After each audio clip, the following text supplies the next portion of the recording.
Izaskun Arriaran itsasalamendu humanitariko ordezkaria da, beste askotan ere gurekin egon den egunon Euskadin, egunon Izaskun. Kaixo, egunon. Beraz, Greziako gobernuan mediku zerbitzua kendu egin du. Orain zuek nola ari zarete antolatzen? Bueno, nik uste dut, igual horren interpretazio bat, zuzendu beharko gela pizkatxo bat, ez?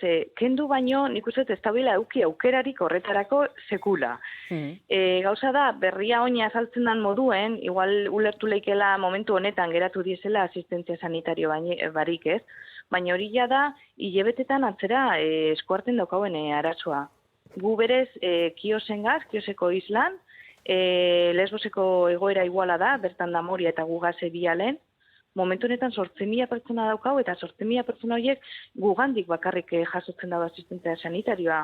Baina hola daro jegu hilabetiek, ez da gauza bat berrixe.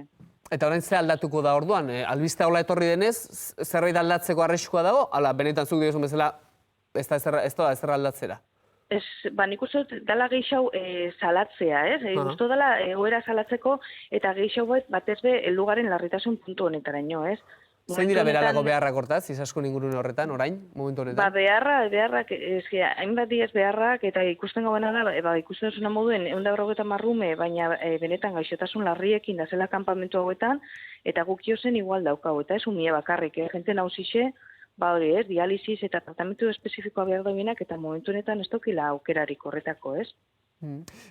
Orduan, ez dakit, beharrak diez, jente hori hortik ataratzia, izango litzake behar garrantzitsunetariko, ez? Greziako gobernuari dagokio nolabait horre esku hartzea, bere lurraldean dagoelako, baina Europar Batasunak ere nolabait hori erraztu beharko luke eta ordenatu beharko luke, biztan den bezalaxe. Hain zuen ere, Gasteizko Legebiltzarretik, joan da Legebiltzarkide talde bat, azkenengo aste honetan, bertako egoera zein den ikustera, eta gaur zuek ere, Urkullu lehendakariarekin badaukazue bilera bat, pentsatzen dut honen inguruan hitz egiteko. Zein izan da esperientzia Legebiltzarkideena, eta bestetik, ze eskatuko diozu gaur Urkullu lehendakariari? Behitu guzti hau mobitu zen, hitz egiten hasi garen arrazoi erangatik, ez?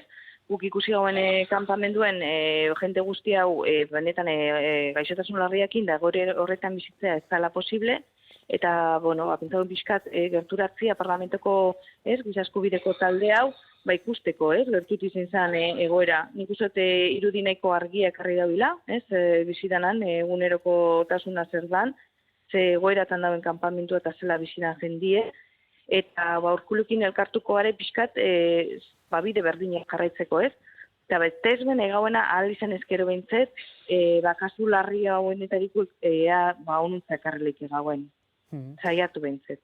Eta bitartean, Aita Mari Ontzia ere, gaur itsasora berriz ere? Gaur ez dakite, igual ondikan aurreatu zare pixkatxo bat, igual beste egun pare bat beharko gau, baina asmoeda Mediterraneo aldera jotien, honetan misino laburtxo bat ingo, baina gero ja badauka urte guztiko planina, eta hilebete bat eta hilebete bat deskantzon, hori biliko gare 6 bat misino espero da urte guztien zehar.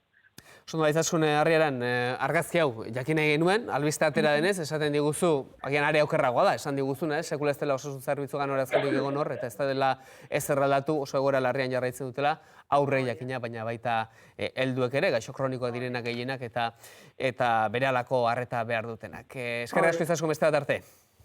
Zegoen, bai. Beti ez dela preste Izaskun Arriaran, itsasalamendu maritimoko kidea, hemen gurekin egun honen bat egiteko.